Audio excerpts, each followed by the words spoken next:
Kia ora and welcome to the second episode of Bonded, the podcast. Today with me I have Sarah. Sarah's had 2 pregnancies and has been in the media recently just in regards to the lack of mental health support for parents. And she's so generously coming on today to talk about her experience through pregnancy, birth and beyond, really. So Sarah, welcome. Hello. I'd say good morning, but it's not quite good morning still. Thanks for having me. That's all right. How are you doing? I'm doing good. We've been told to stay home today, so that's nice. Yeah, The storm. Not good timing for the nurses and teachers strike, is it? No, it's not. Should we start? Do you want to take it from here? Do you want to just start where you feel comfortable and tell us a bit about your story? Yeah, thank you. So I have had 2 pregnancies and 2 very different experiences with them, both during pregnancy and postpartum. My pregnancies were both IVF conceived. My husband and I experienced infertility for a long time, and I was already an older mum starting out. But I found it nearly impossible to access trauma-informed care through fertility treatment, especially in my city where our funding would be able to be used. Because where are you based, sorry? Just so everyone's aware. I live in the Kapiti Coast, but we were under the Wellington, it comes under the Wellington region. And yeah, I have a history of trauma. So I live with post-traumatic stress disorder, which had been really well managed for a long time. I am a social worker and had been working in mental health myself. But learning that we needed IVF to become pregnant sat really difficultly with me. The idea of having others involved in such a vulnerable, invasive process put me off even accepting that reality for a long time. But it became apparent that that was the route that we needed to go down. So initially when we went through, the first kind of appointments to find out what is going on, I had requested a female doctor, and that wasn't available. There wasn't a female fertility specialist at that time. This is quite a long time ago now. So I tried to just be okay with, be accepting of the reality.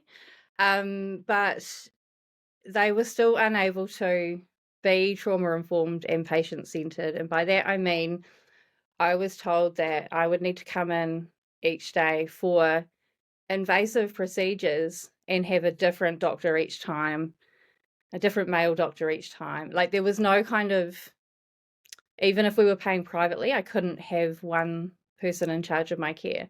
And that absolutely freaked me out. I just couldn't manage that. And instead of kind of trying to work with me on how we could make the situation manageable, it was put to me that perhaps my mental health was poor and that I shouldn't have children. That this was the only way that I was going to get to have a child, apparently. And I couldn't put up with what was required, basically. Yeah, I know. And it was that in itself, like that set us back a couple of years. It took me a long time to get past that. But as a social worker myself, after I crawled out of my sulking hole, I thought I wouldn't put up with that for anyone I was working with, especially in a major city. It's not like we lack services so much. So I started to look into it, and it was true that at the time there was nothing available for me where we lived, but did find a clinic in Auckland. That was, I had a kind of a early days of Zoom call with them. and they were operating in a completely different way. So they were very trauma informed. You had one doctor in charge of your case. If they were sick, you might have someone else, but it was kind of like an agreement. It was talked about, and it wasn't just something you had to put up with. So it was They were also, communicated and like agreed upon, and you sort of knew the game plan from the start. yeah, yeah, yeah.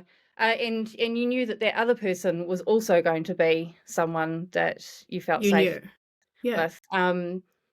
They connected me with their counselor so that we could talk through all of my anxieties. They were also very accepting of potential mental health challenges because, as it was told to me, everyone that arrives at the place of needing to go through IVF has struggled to get there. And so it's not uncommon to be on antidepressants or um, Hmm. need to see the counselor or be afraid of things. Yeah. Um, so that was really reassuring. And it unfortunately meant we had to forego our funding. We had to pay privately and relocate to Auckland temporarily. So why did you have to Um, pay? Sorry, just because you yeah, so the changed regions, funding or how does that So, work? the funding for IVF, I think you can get a couple of rounds funded if you meet certain criteria, which is based on like your BMI and whether you smoke and all of this, Mm. and your level of infertility. Uh, so once you meet that criteria, you can access, I think, 2 rounds funded, but it has to be within your home region. So because we don't live in Auckland and don't have an Auckland address, we couldn't transfer our funding to Auckland. Um, it was either use it in Wellington or pay in Auckland. Yeah, and so when you Uh, said that you moved to Auckland, that still oh didn't yeah, count? no, we just went and stayed there for the duration of Got ya. um, the The treatment. Yeah, treatment. but we still officially live down here. Got ya. Um, I argued it, but got nowhere.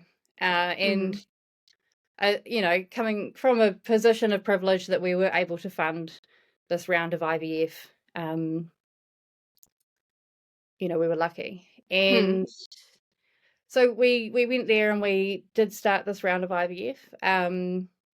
I did still find it very challenging, but the difference was I could communicate all of that. So I was emailing the nurses all hours of the night with like, I can't sleep, I've got a headache, I feel this, I feel that, like really hyper aware of everything. I was like, Hmm. this must be a side effect, this must be, and they were great, but they, yeah, connected me with the counselor and it was much better. And the counsellor worked with me to create a plan around what I needed to feel safe in the situations. So for me, that was things that I think were quite simple for them to enact, but made a big difference, like not having extra people in the room if it wasn't necessary, like when we were doing embryo transfer, or like the people coming through would introduce themselves or tell me what their role was, just things like that that other people might not need to know, but I felt that I needed to know. Yeah, and so they took your situation into account and made it work for you as a person rather than Yeah, just this is how it works kind of a situation. yeah. I said like, because some people, they like to know exactly what's going on at the time. Like when you have an embryo transfer, they like to watch on the screen and be told, and now we're doing this and now we're doing that. I didn't want any of that. Like I just wanted to zone out and get it over with. And so I said, Mm. like, please don't talk to me. Like just things like that they could do. That they it didn't impact their work at all, but it made a Yeah, big they difference to just me. exactly, which is important, right? Yeah. I was able to we were able to pay extra so I could have general anesthetic for the egg collection instead of just being sedated because I was so freaked out and so anxious. And that was great. They made sure that when I woke up, there was a nurse, like a female nurse right there to like reassure me that I was safe and that things were fine and tell Hmm. me, remind me if I'd forgotten what was going on. It made the process a lot better. I was already still quite traumatized by my experience in Wellington, but I felt a lot more in control of the situation, especially once all the extra hormones were out of my system. Mm. The first embryo didn't take, which is okay. It's quite normal. The second, so then they froze 3 embryos, which is really wild. The second embryo, a month later, did take. Mhm. And, I really think the difference was that I had been able to, my nervous system had settled down a bit. I felt more in control of the situation. Like, we would go back to Auckland. This plan was in place. I met with the counsellor. The nurses knew to Yeah. talk to me or not talk to me and that. And I felt, like, it wasn't Comfortable. enjoyable, but I felt empowered Yeah. by the situation. And that they And listen to you, right? Like, yeah, I really that's feel good. that even if we had used our funding in Wellington, and I believe that the situation at the clinic there has changed now. So this is going back to like In Wellington 2016 in Clinic? Wellington. Yeah. Yeah. This is going back to 2016. But I really believe that if we had used our funding, I wouldn't have got pregnant. Like, I don't think my body would have, Hmm. I don't know if that's science or not, but I don't feel like it would have worked. So it is what it is. We we had the second embryo transferred, and I became pregnant. But right away, I felt so frightened all the time. Like, the clinic had been great, but now we'd moved past that. We were pregnant.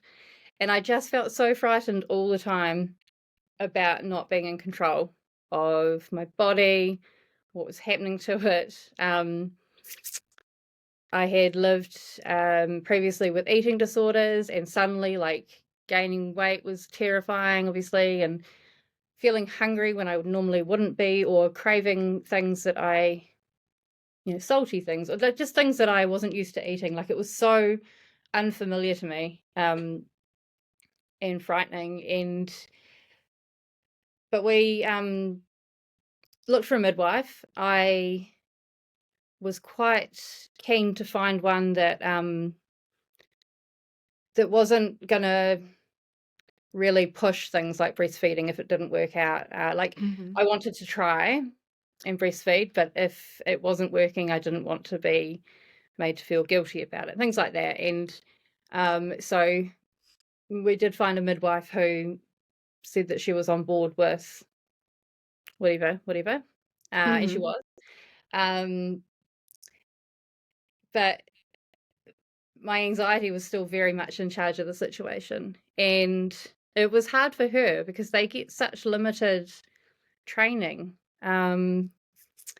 They get told to refer pregnant people and pregnant mums who are distressed, to refer them, to maternal mental health services, but it's so limited who maternal services will take, maternal mental health services. Um, and I think that my midwife was struggling with my constant need to know things. Like, I was barely pregnant, but I was already needing to make a birth plan, and I was needing to know what's going to happen. And Mm. she's like, "Oh, no, we talk about that later. Just for now, you just focus on this." And I couldn't settle. I was like, "No, I'm not having this baby. I'm not giving birth. I'm not. Yeah. So were you Uh, seeing a counselor or a psychologist, or were you taking medication at this stage? yeah, I Or mean, no? I was still taking antidepressant medication. Through my work in mental health, I had been lucky enough to have a conversation with a psychiatrist who specialised in um, maternal mental health, Mm. and was able to get a consult, like a preconception planning consult. Um, and so we talked through the medication that I was on, that it was okay to keep taking it, weighed up the benefits and the risks. And what happened was, I think I told my GP how much I was struggling with being pregnant, and she put through a referral to the maternal mental health team around Mm. 6 weeks. I was only like 6 or 8 weeks pregnant or something, and I was already freaking out. Yeah. And I think because of this prior contact, I got very lucky and was accepted under the team.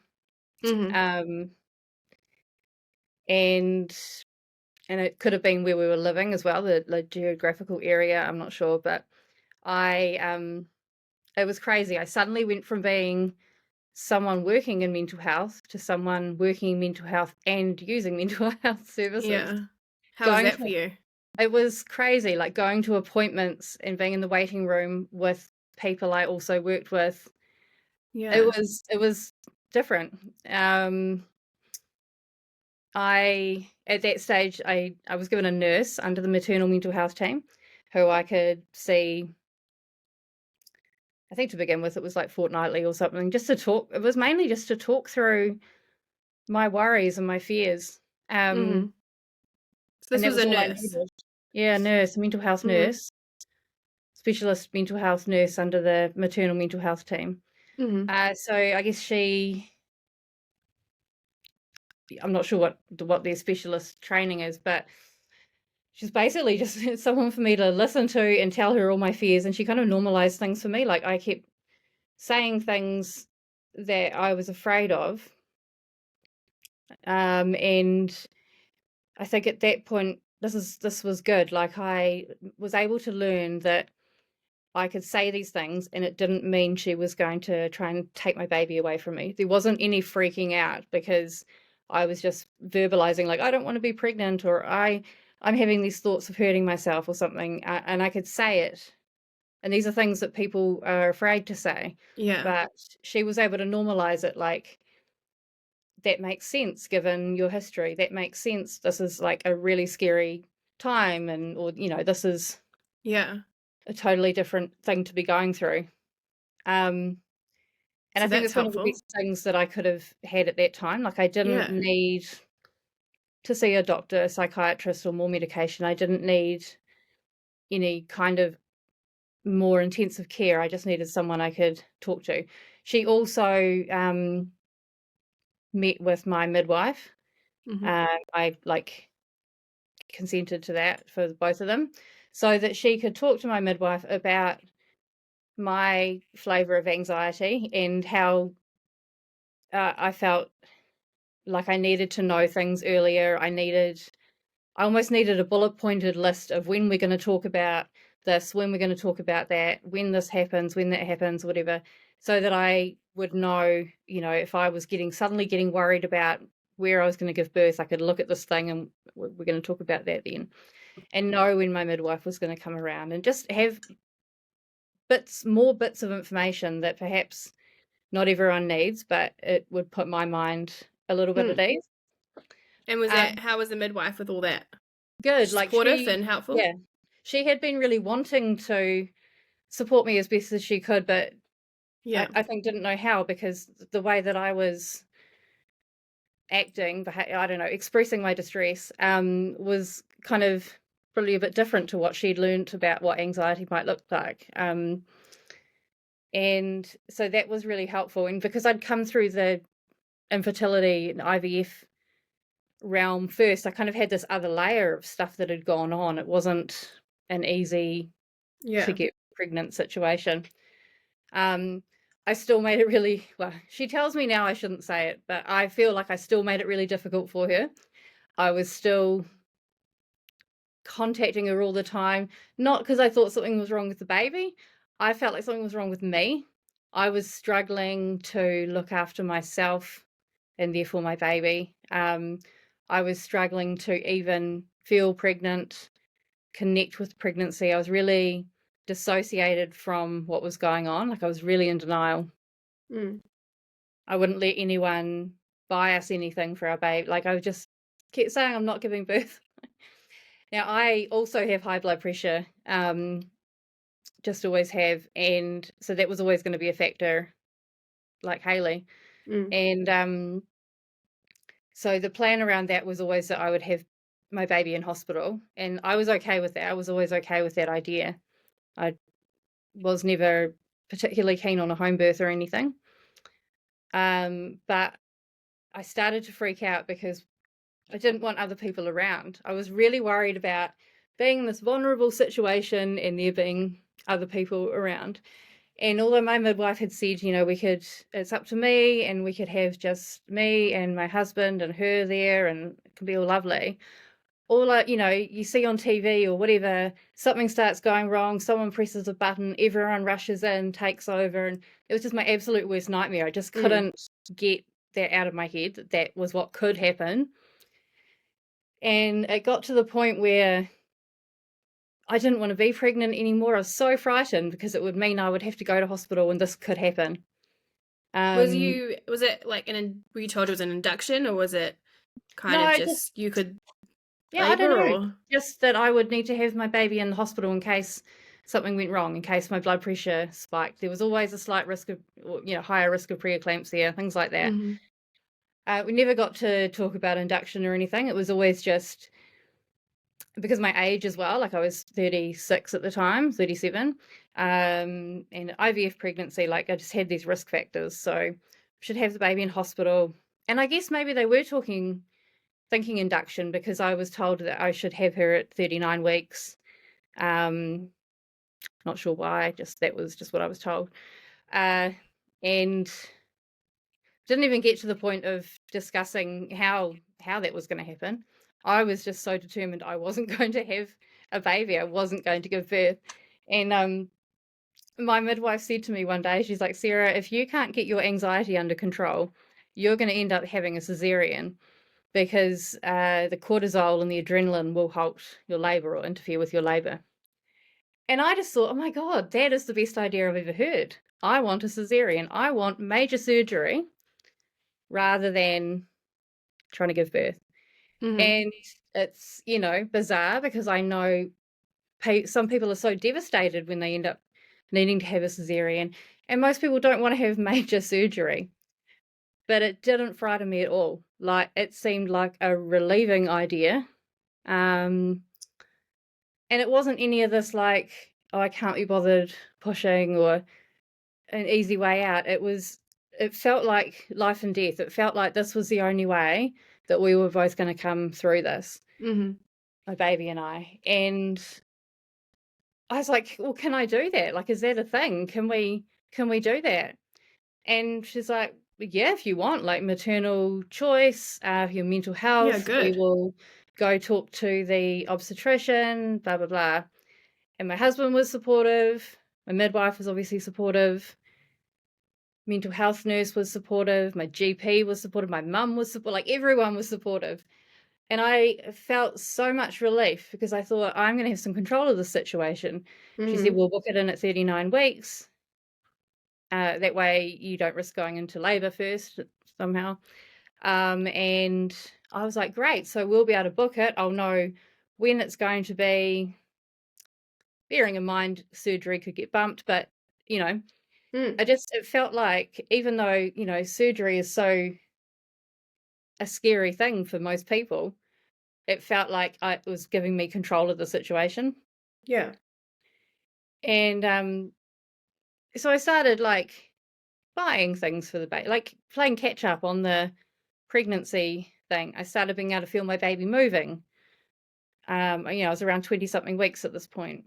I started, I was, you could see that I was pregnant, but I started acknowledging that.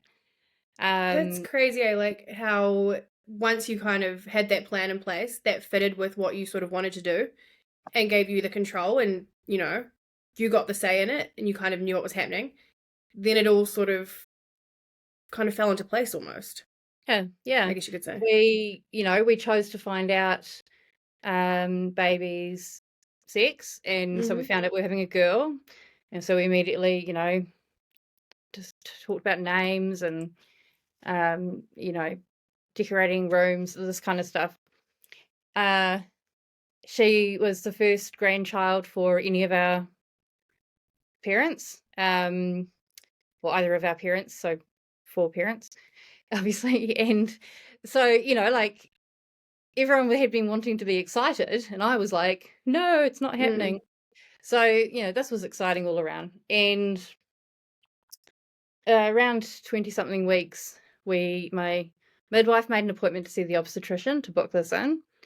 Unfortunately, on that day, she got called away to a birth, and my husband popped out to get lunch and didn't make it back in time. So I wound up in the appointment on my own. And the obstetrician tried to start talking to me about birth, and I said, "Oh, I'm going to have a cesarean for this reason. Blah, can we talk dates?" And he said no. And he was like, it's too early to be even thinking about that. And I tried to explain that, like, no, this is the plan. We need to talk about it. This is what's going to happen. This is a really critical situation, was how it was feeling.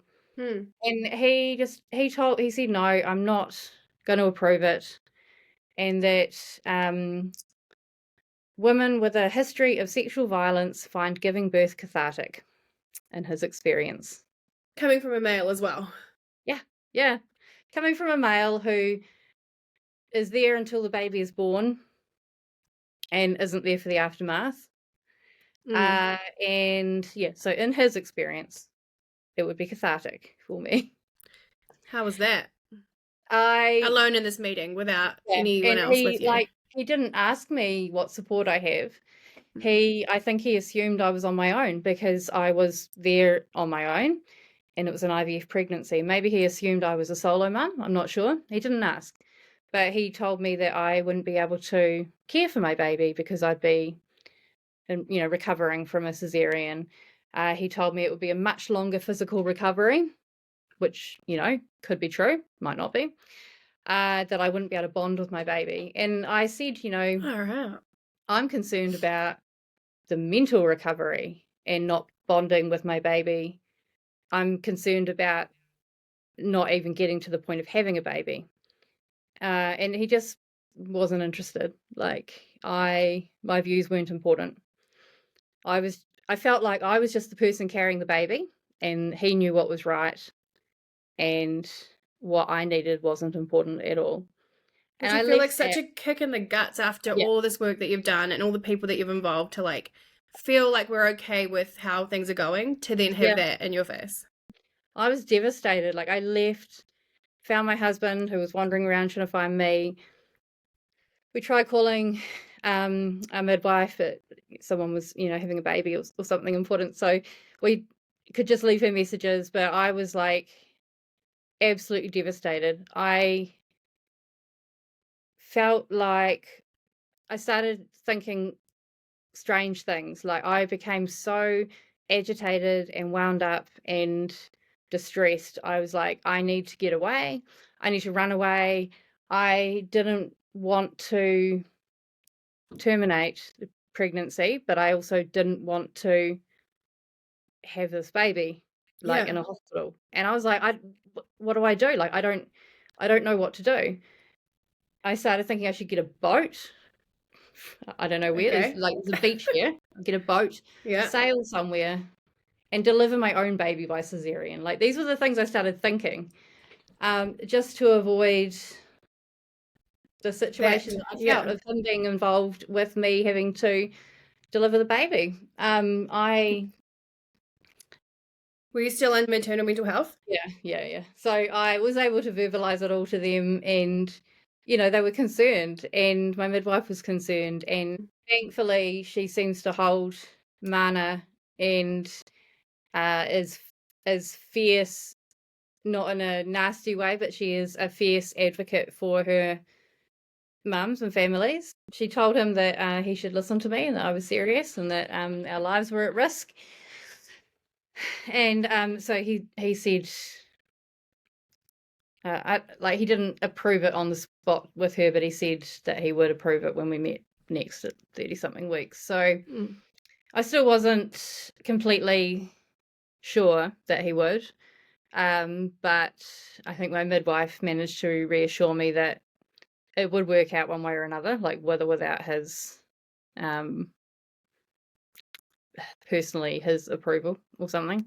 Mm-hmm. So yeah, pregnancy carried on. I was still just anxious, just really felt like my anxiety was probably impacting my baby. There was no signs or any distress. The pregnancy itself was like flawless, there was Yeah. nothing, everything was going fine. But I worried. I did worry a lot that my stress, I worried a lot that my trauma memories would somehow be seeping through to her or something. So I was really worried about like being triggered and that impacting her. Which then creates more Um, stress for you, right? yeah. And it didn't mean there Additional on was top. nothing I could do about it. I just felt like it just made me keep thinking I shouldn't be a mum. I shouldn't. And, it probably goes back to the first doctors telling me, if your mental health is this poor, you shouldn't be a mum, kind of thing. But by this point, my maternal mental health nurse was visiting me at home. I took maternity leave a bit early. Just Christmas time appeared, and it was getting hard working in a mental health kind of community day service type thing. Like, I couldn't keep up with everything. So she would visit me at home, and that was really helpful, just to be able to tell her all my fears all the time. All the same things over and over and over that I didn't want to keep layering on other people in my real world, because people were struggling to understand how I could be having this, like, from the outside, perfect pregnancy and being really unhappy, and I'd gone to all this effort to go through IVF.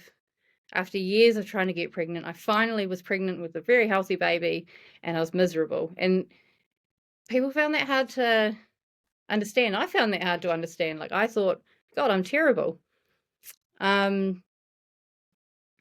Something helpful that someone did say to me, just a friend of my husband's actually, was that IVF pregnancies, you can take longer to attach or longer to bond, because you're still living in that, like, is it real? Is it going to last? Constantly, like, you go month after month of trying to get pregnant, hoping, thinking you are, negative test, you're not, over and over and over. So it's hard to, even though it's real, it's hard to feel like it's real. So she warned me, like, that could be a thing after you have your baby. That could be, why are you feeling like you do now? Was this And it was told, sorry, was this told, like, when you were around the 30 weeks or prior to that, or just kind of can't remember? Quite late, I think. It was just someone visiting our house, like friends of my husband's visiting the house, chatting, and maybe she picked up on my kind of facade I was putting up, that I don't know. I don't know. Yeah. But I remember being told that, and that was no one helpful. else told me that. Like, I went to a few antenatal classes. I missed a lot of them because I was so detached and uninterested and didn't want a bar of it. And, I went to one that was all about the cascade of interventions and avoiding them at all costs, right? And that our bodies know what to do, and we're fierce wild women. And and I'm like, shit, I better not tell anyone I'm booking in a cesarean. Like, I'm the black sheep here, because everyone's busy. They want to have their home births up here, which is an hour away from the hospital. No interventions. Lovely for them. And I'm like, I just want to skip past all of the interventions and cut right to this. But it was being told to us, like, this is a worst case scenario. Don't let it get to that. Don't accept an epidural here, because you will end up here, and that this is what you don't want.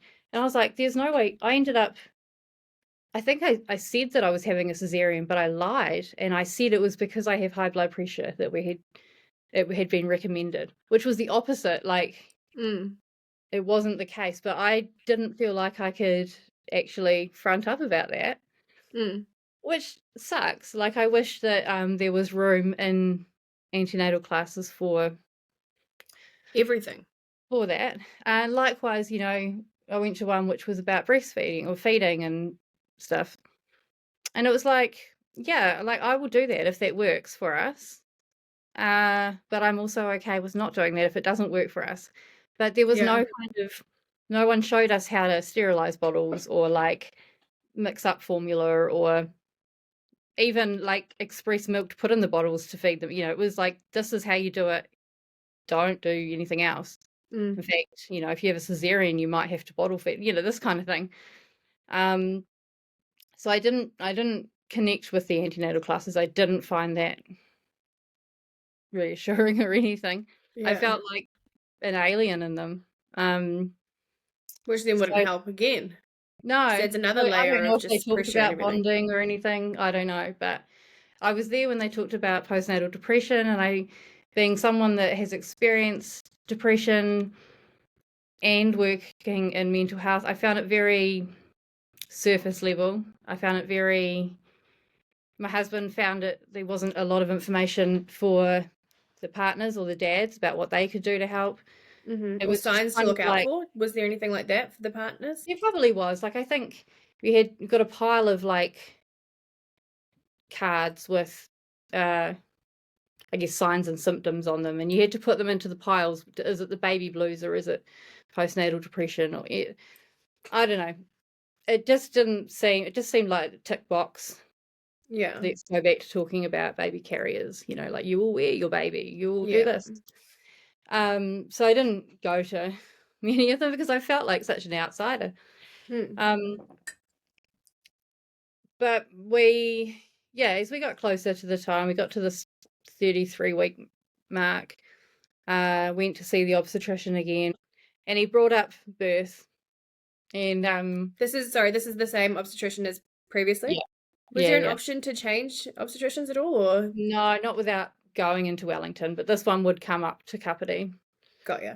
Um, and so we saw him, and he started to talk about birth, and my midwife said, "Remember, she's having a cesarean," and he was like, "Oh, yep, say no more, say no more," and got out his diary or the schedule and booked it in. So he had listened to her, and he had taken her seriously, which was But not awesome. you. I just wish that he had taken me seriously Mm. as the person with the baby inside.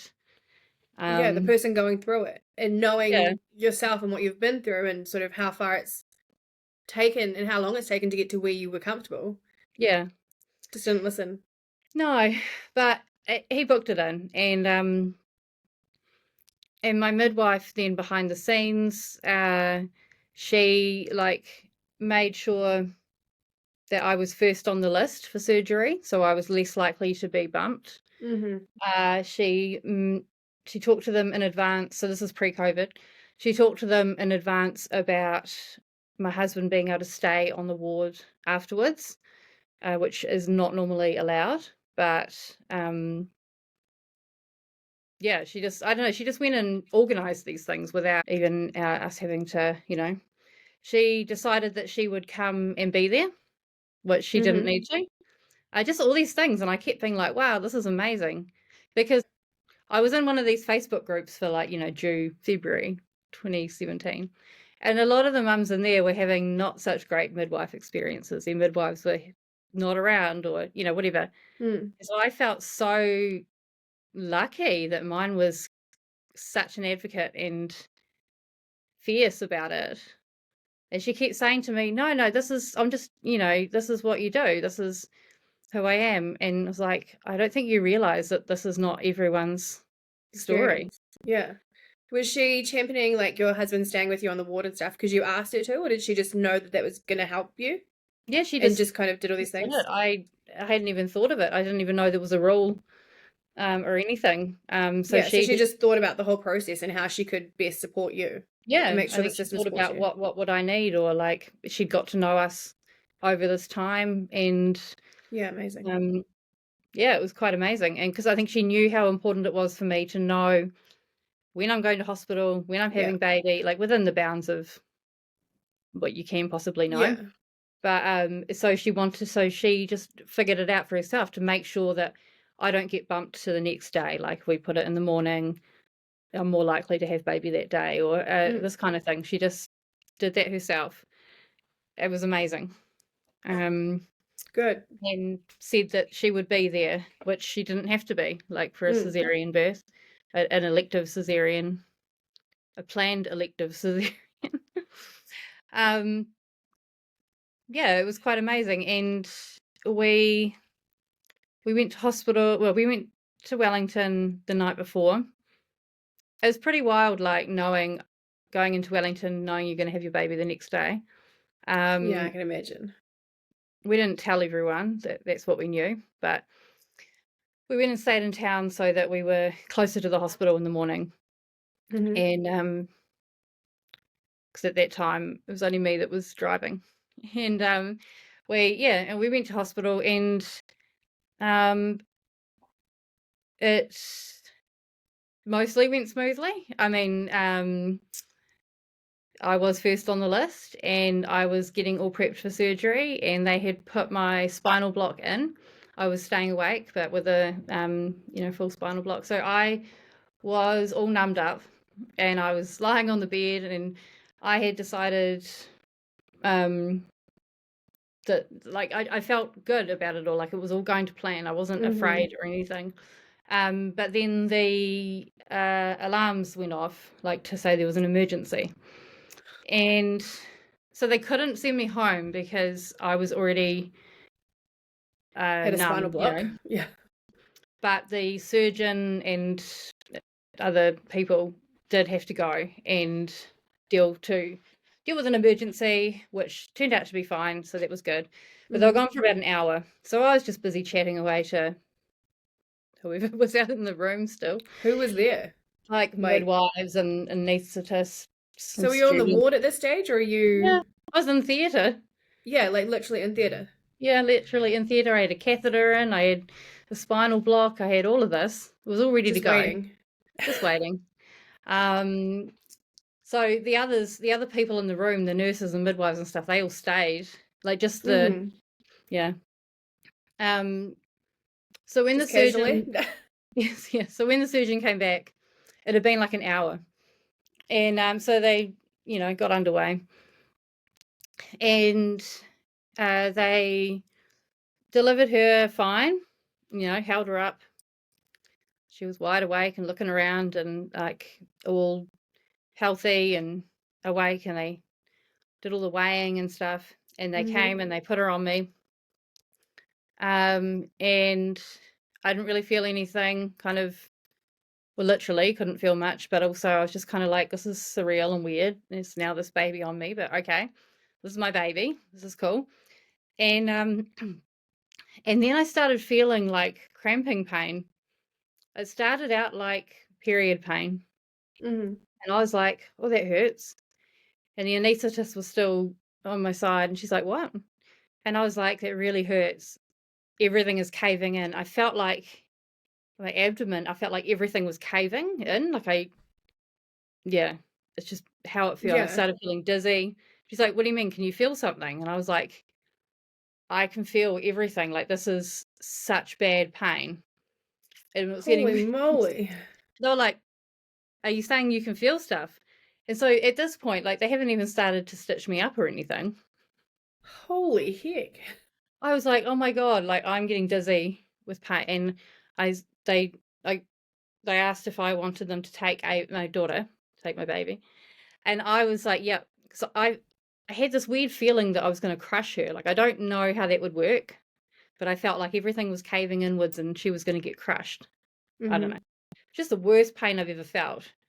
So they took her, and then they were like trying to work out whether to put me under general. And I was quite silly by this point with the pain. And I was like, just hurry up, just finish, just hurry up, get on with it. Carry on. So they decided to try giving me a whole lot of drugs through my IV first, like to keep me awake, but top up. And they're like, oh, this might make things really spinny. And I was watching the light above me, and it was kind of that weird, like when you go to bed when you've been drinking and everything kind of spins. But it was okay. It took the pain away. So I was like, thought it was quite fun. And they, stitched me up and everything. I don't know what it was, fentanyl or pethidine or something. And so you're awake, feeling dizzy, and everything's spinning, and they're stitching you up. Yeah. Is your husband still like near your head? Pain was gone by then. I couldn't feel them stitching me up at that point. Okay. But was your husband still with you and the midwife? He had gone with midwife and baby. So the next. So the midwife went with your baby. Yeah, they took baby and husband somewhere else because they were trying to work out whether they were going to suddenly give me a general or not. They all had to all happen very fast. So you're alone in this room with strangers. Yeah, I didn't care at this point. Like once the pain kicked in really badly and started getting spinny and dizzy, I almost didn't even feel pain anymore. It was just this total surreal, like I was probably close to passing out, I guess. And I wasn't, once they gave me whatever they gave me in the IV, we were fine. I no longer minded. Like, I didn't feel pain anymore. I just was like, I was just like, I found it interesting watching the light above me. Just like when you're drunk. No. Yeah, it felt like it. Yeah. So they all finished up and they took me through to the next room, recovery, I guess, whatever. Mm. Got my ice block. God, that was a good ice block. I never got one of those. Really? Lemonade ice block. My God. Gutted. Um, and yeah, they just, I don't know, they put my baby back on me. They latched it. I couldn't feel anything. So they like got her feeding. Apparently she was feeding very well right away. Mm-hmm. So she's on me. My husband's there. Midwife's there. Hospital midwives are there. It's all gone well apart from the random That. pain thing. The surgery's all gone well. Mm-hmm. Baby's healthy and good. We're all fine, kind of thing. Mm-hmm. They're giving me a whole lot more Sevrodol. They're giving me Sevrodol. So they said it might take longer for all of the pain relief to wear off now because they had topped it up, Yeah. But that's okay. But I'm just busy thinking, like, they're all going on about how wonderfully my baby is drinking and, oh, she's hungry and you're breastfeeding really well. And I'm like, I can't feel anything, but sure, that's good. But it didn't fill me with any overwhelming sense of pride or like, yay, I can breastfeed and this is what I want to do or anything. I just felt like, well, now what? Now what? Can I go to sleep now? And they transferred us through to the next room, like a ward. Yeah, we got our own kind of room on the maternity ward because we'd had a cesarean and it had its own bathroom, so that way my husband could stay. And did you know prior to having that some mums, a lot of mums, don't get that overwhelming, like butterflies and joyful feeling, and no, you know how like in the movies they paint it and it's like, this is the like moment I laid eyes on her type thing. You didn't know that I it was had like no common? idea, and I wish that someone had told me. The Yeah, closest I had was this person who came over and said about the IVF bonding. pregnancies Yeah. might make it harder to attach, but I still kind of felt like, what is wrong with me? I'm not having this moment where, whenever you see birth announcements on Facebook, people write, so in love. And I was like, Yeah. I feel nothing. Like, there is this baby here that I will care for because I'm a human and that's what you do when there's a Yeah. baby. Like, but it could be someone else's. It could Yeah. belong to the person in the room next to me and I'm holding it while they go to the toilet. Like, I was happy that she was healthy and looked healthy, and they said she was healthy. Like, I was happy about that. That was good because this Yeah. baby was good. But I didn't feel like she was mine, and I didn't feel Those initial butterflies and things love that the or movies tell you. excitement or like, this is yay, I'm a mum. I Yeah. just felt nothing. And physically numb as well, like, which probably didn't help. Like eventually the anesthetic all wore off. And it was interesting, the next day, the anesthetic team came around to see me, anaesthetist team, and they apologized. And this made a huge difference, actually. They came and they told me that what had happened was they'd done the spinal block, then they'd gone off to this emergency, the surgeons had, and so an hour had passed. So it wore off an hour too soon. And no one had topped it up. They should have topped it up before the surgery began, but no one did. So that's why the pain relief wore off. And that was all I needed to hear from them, was that, like, we're sorry, this happened. It shouldn't have happened. We've learned. Hope you're okay, like, Yeah. I reckon that made so much difference, because when I think about it, I still remember how it felt. I could easily have been quite traumatized by that. But yeah, just having that acknowledgement and explaining what happened and why made such a difference. And so I feel like the why is also really helpful, like why it happened. So you didn't start like kind of thinking about all these different scenarios that weren't true. You kind of knew the facts. It wasn't my fault. It wasn't that I had a low pain tolerance or I'd moved, done something wrong, or, it wasn't anything like that. Like, they acknowledged what happened, that it would have been really painful. And just validated it. And they acted in the moment. Like, when I said it hurt, they didn't tell me I was wrong or anything. Like, they acted very quickly. And I didn't need to go under general or anything. So, you know, like that was something that was really encouraging that was done well. There's kind of follow up on that. Mm-hmm. I struggled a lot with my pain levels though afterwards, not because of that, just because I had a cesarean. I get migraines. My medication that I take, my blood pressure medication that I take anyway, had been removed from me to be charted and given to me. But then I was having to ask all the time, and my blood pressure was just getting worse and worse because of the pain that I was in. Because I get migraines, and I had a cesarean, and just everything was uncomfortable. The bright lights were hurting my head. Every time my baby cried, I would get like the kind of contraction pain, uterus pain. And I would try and tell the midwives that. And I remember being told, no, this is your first baby. You're not feeling that. That doesn't happen with your first baby. And I was like, well, I'm feeling it. It really hurts. So every time she cries, it's like doing some hormone signal thing to me. And I'm feeling this terrible pain that you're telling me I'm not feeling. So I don't want her to cry. Yeah. I don't want to have to feed her. I don't want her to cry because I can't deal with this pain because you're telling me I'm not feeling it and you're not helping me with it. And so I started really resenting having to feed her. I didn't want to. And I think we got through the first night. My blood pressure was really high and they were upping the medication, upping it. They were confident it would come down. I didn't have preeclampsia, but I guess it was just the shock of surgery and everything. So I wasn't going to be allowed to go home for a few nights anyway because of my blood pressure.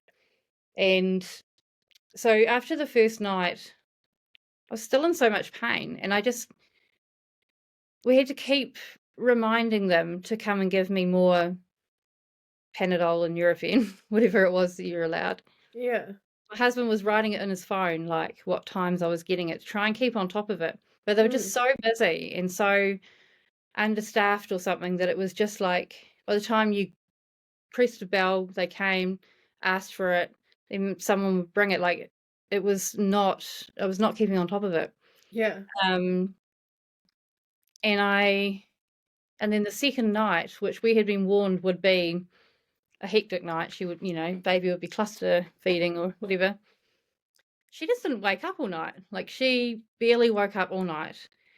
And when we mentioned it in the morning, we were just told, "Oh, be thankful you've got a baby that sleeps through the night." And I was like, Day 2. I don't know, but I don't think that's right. Yeah. I think they're supposed to cry a lot. Like I can hear other babies crying. Do they check blood sugar levels and stuff, or? They didn't check anything on her. They were just concerned about my blood pressure. They would check that I could like latch her and everything, and I could, and I had breast milk. But what they didn't understand was that she would fall asleep feeding. So we couldn't get her to keep feeding. And the two of us would be trying to keep her awake, and they were like drip cold water on her, pinch her ears, like all these little things. And it was physically painful for me, my cesarean pain. It was like heart-wrenching trying to keep this little baby awake that you're like, oh, we should just let her sleep. Like she didn't seem to want to feed, but she just couldn't stay awake. And they would see that I was latching her okay, and it was like tick, yep, breastfeeding. And then about the fourth day, my blood pressure was finally okay. So they were like, you can go home. This is great. And meanwhile, our mums had been in to visit a couple of times, and they were like, what is wrong with her? Like, she's quiet. She's shrinking. She's gone jaundice. She's just like lying in the little plastic cot thing. Were they checking her and stuff throughout this, or not really? No, they'd see me holding her, or, my midwife had come in to visit while she was there at a birth, and she was like, she looks really small and quiet. And I started looking at her and thinking, is she alive? Like, is she a doll? Is she just having weird thoughts?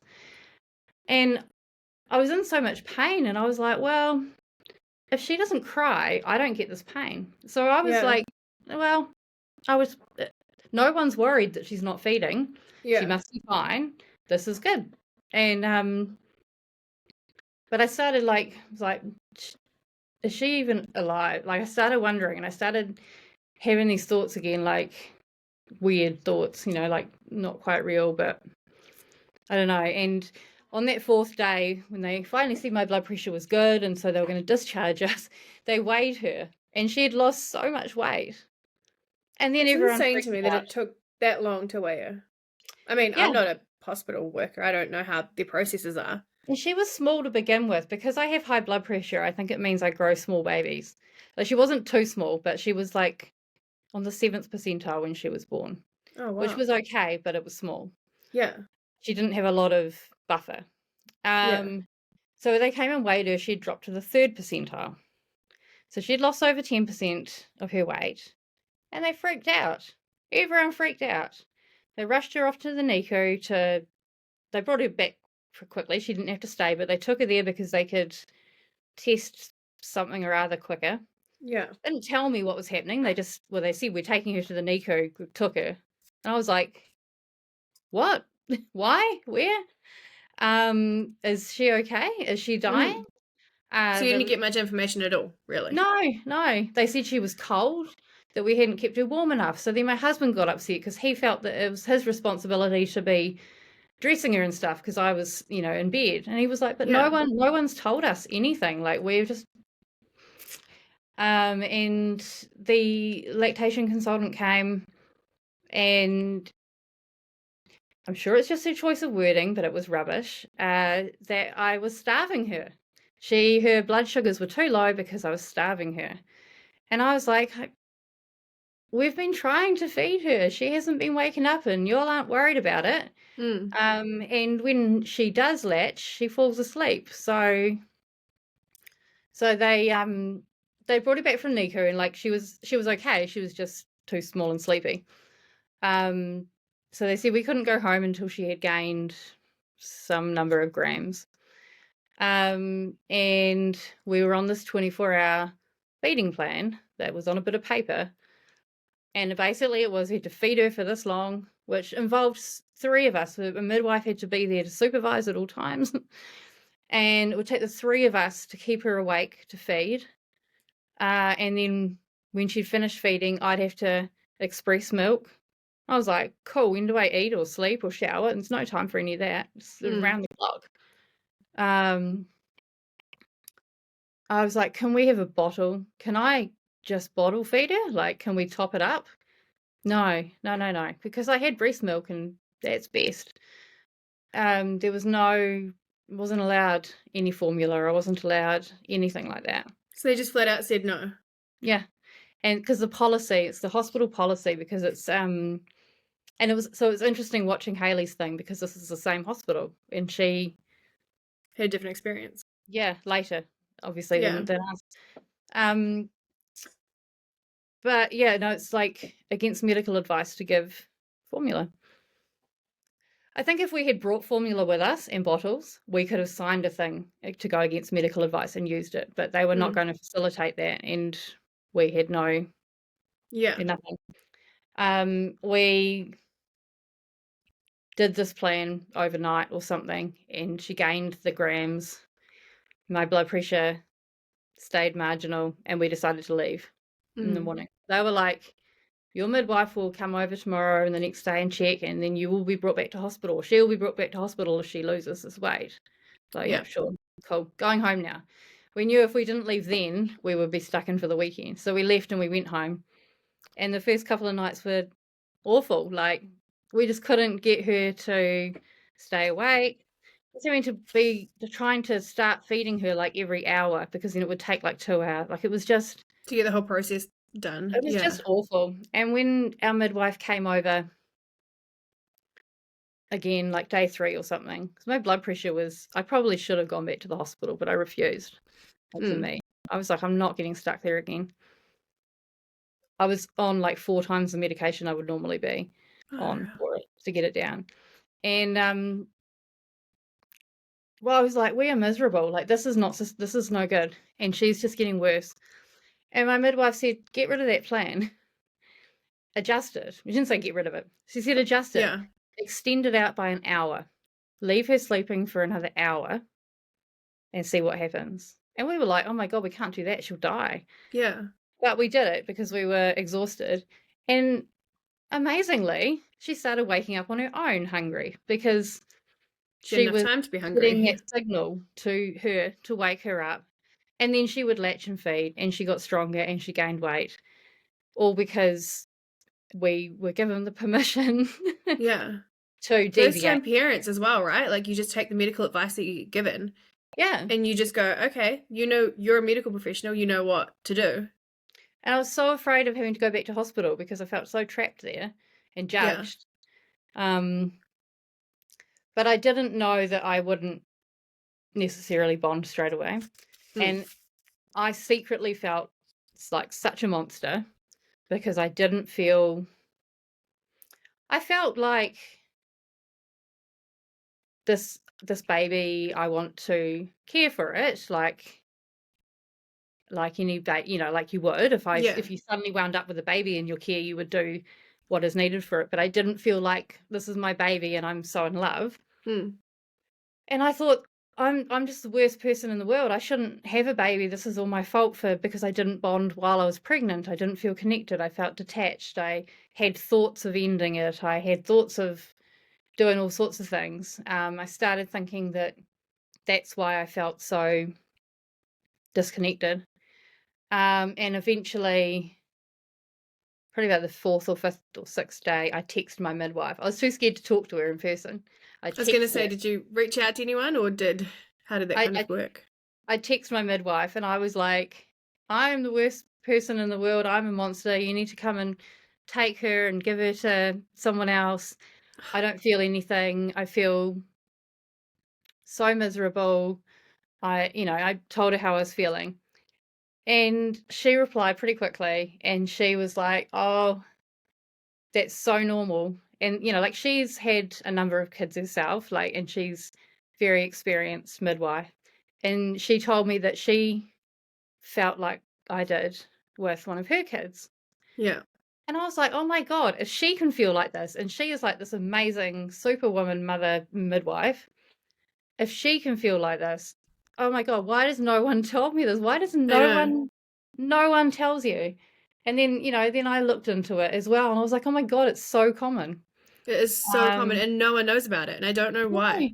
And I've asked antenatal education people, why don't you tell people about this? And they don't want to scare people. They don't want to set people up to be afraid of this or whatever. But But I feel like telling people that you won't instantly feel this amazing bond with your child is not going to scare people. I'd no. assume, like, I haven't looked into any research around it, but I feel like so many people experience it and no one talks Yeah. about it. So then everyone feels like they're the problem, something's Yeah. wrong with them because they've never been told that that is a normal way to be after a birth. All the people that were coming and going, all the midwives, the nurses, the hospital people, visitors, everyone, none of them said, hey, how are you feeling? If you happen to be feeling like this is completely normal.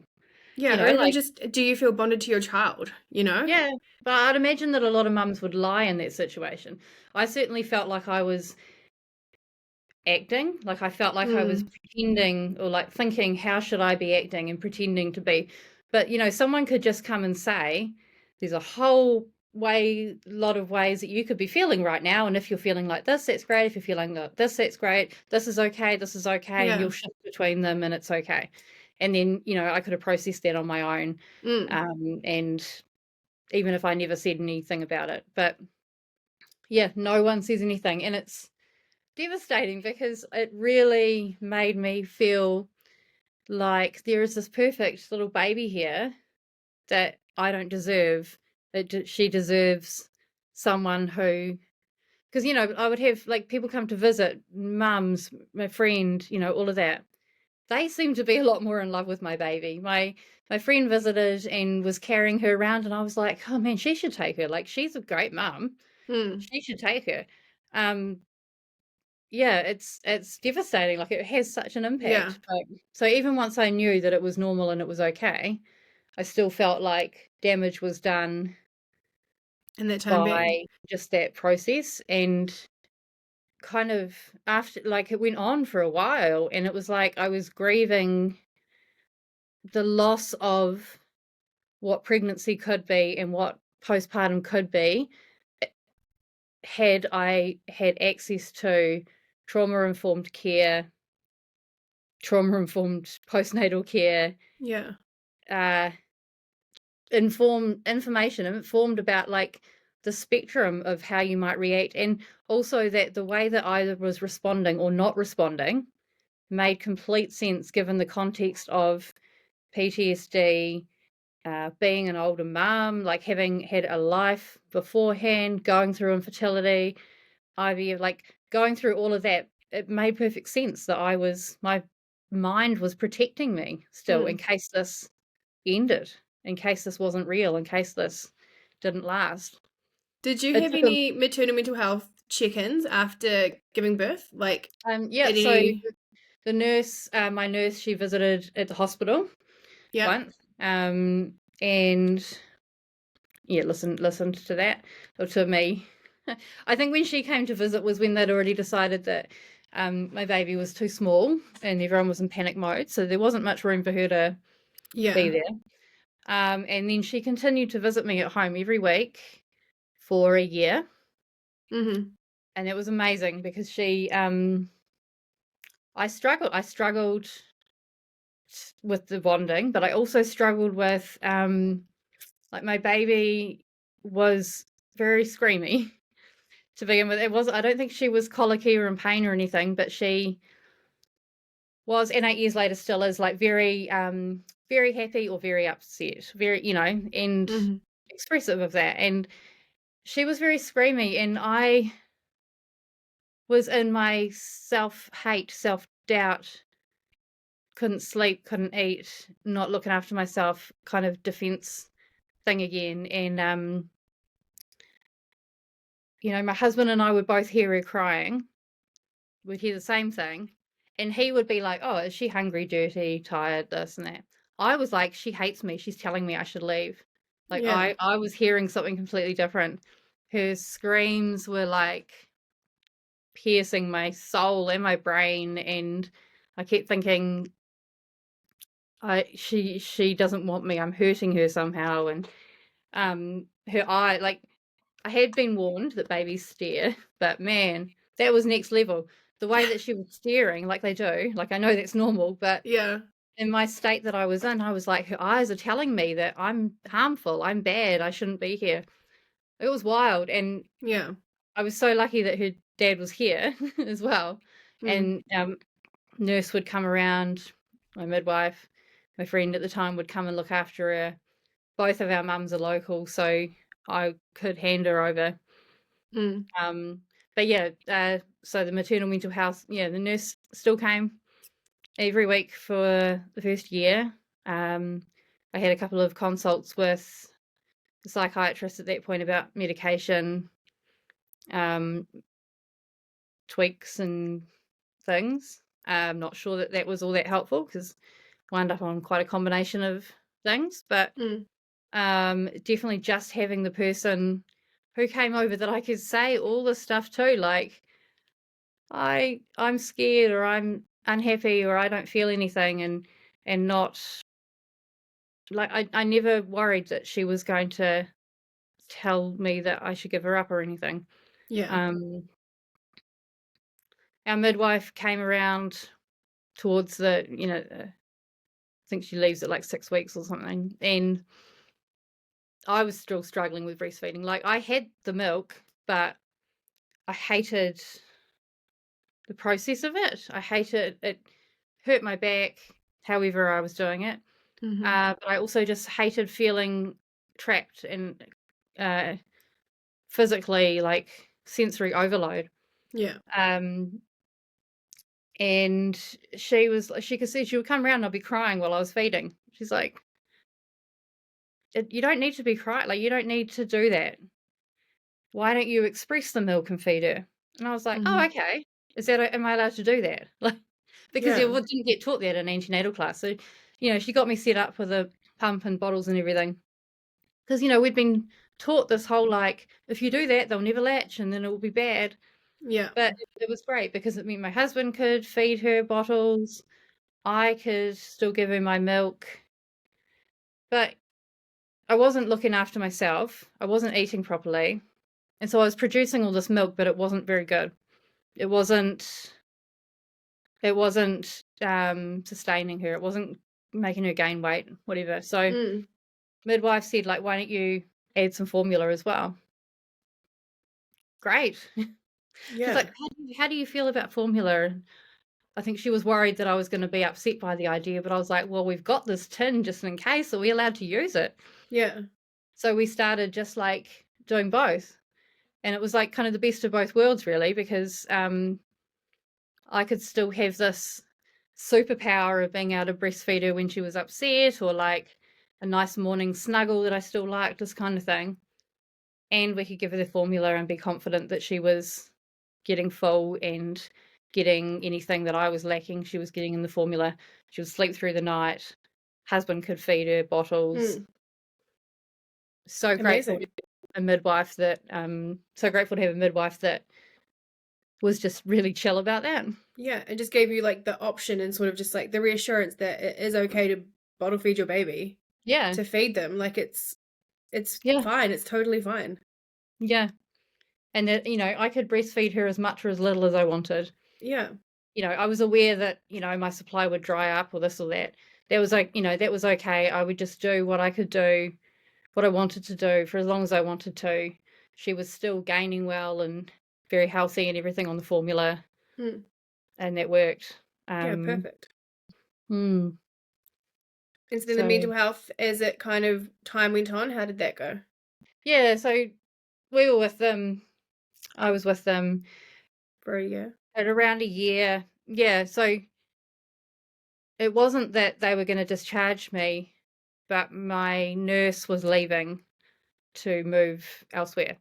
So Mm-hmm. at that point, she suggested just shifting us to the infant mental health branch of CAMS, Child Mm-hmm. Adolescent Mental Health Service. Just to have, there was a social worker, which was trippy because I was a social worker, so I was Yeah. feeling quite weird about that. I wasn't working, but that was a weird feeling. Yeah. And so I was like, yeah, okay, go on. So she did, and that was not as helpful. Like, I didn't really find that helpful. She wasn't the same kind of support. And you'd Um, build a trust with this other lady, right? This other nurse who yeah. has been with you through the pregnancy, the after. And I just automatically had this weird thing about having a social worker. Like, I felt so Because you're a much, social worker. I felt so much self stigma too, because I would would have these appointments and I would be like, man, I couldn't do what you're doing.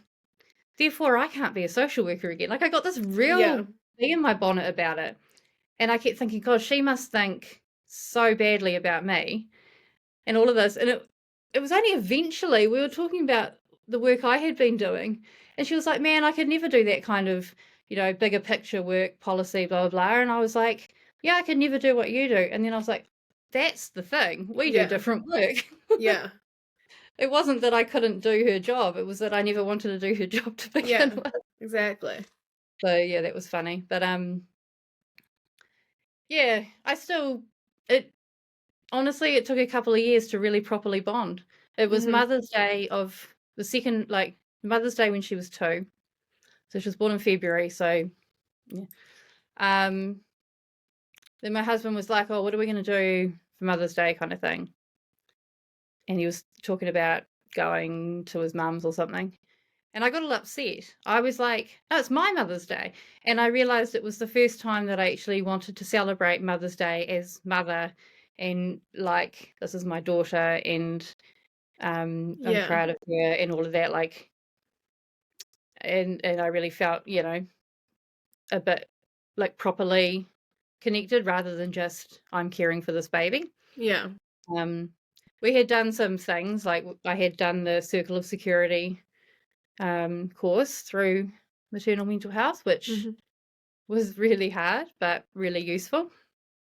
Um, yeah, I think, my blood pressure had got back on a normal path, and I was feeling better physically, things like that just kind of fell more into place. Yeah, in time, right? Like, I Time. swear, both times with my kids, well, I mean, I've got twins, so I say my kids, but I mean, like, each time, 2 years I feel like it takes to feel like things sort of balance back out again, right? Like, Yeah.